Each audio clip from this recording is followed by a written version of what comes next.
नाना भाऊ, ज्या पद्धतीने आमदारांनी खासदारांनी भाजपच्या आणि शिंदे गटाच्या वक्तव्य केलं होतं, आज संपूर्ण राज्यामध्ये जे आहे ते निदर्शनं केली जात आहेत, कशी असेल निदर्शनाची पार्श्वभूमी? मी स्वतः आणि आमचे प्रभारी रमेश चन्नीथलाजी मेरा भाईंदरमध्ये आता थोड्या वेळातच आंदोलनाची सुरुवात करतोय। राज्यामध्ये सगळीकडे हे आंदोलन होणार।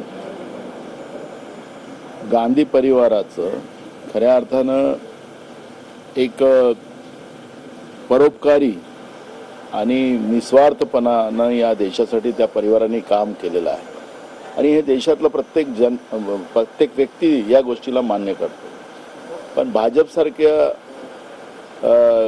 विचारधारेने ज्या पद्धतीनं राजीव गांधीला आम्ही मारलं, इंदिराजींना आम्ही मारलं आणि आता राहुल गांधीला आम्ही मारू, अशा पद्धतीची भूमिका भाजप त्यांचे आमदार व्यक्त करत असतील तर ही खऱ्या अर्थानं या भाजपलाच देशातली लोकशाही मान्य नाही, संविधानही मान्य नाही।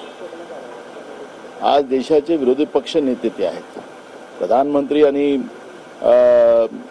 विरोधी पक्ष नेता हे इक्विव्हलंट असतात आणि हे सगळं असतं आणि नरेंद्र मोदी आणि गृहमंत्री अमित शहा काय शांत बसलेले आहेत?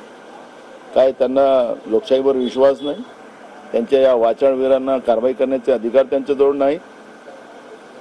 राहुल गांधीला आतंकवादी म्हणाले, अहो नरेंद्र मोदी तर या देशाच्या अन्नदात्याला खालिस्तानी आतंकवादी म्हणतात आहे।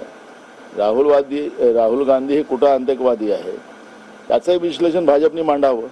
तुम्ही शेतकऱ्याला म्हणू शकता, सगळ्यांनाच म्हणू शकता, म्हणजे तुम्हीच फक्त या देशाचेच सर्व आहात आणि या देशातले शेतकरी अन्नदाताही हा देशातला त्याचा काहीच संबंध नाही। अशा पद्धतीनं भाजप एवढी सत्तेची माच भारतातले लोक आता सहन करणार नाही।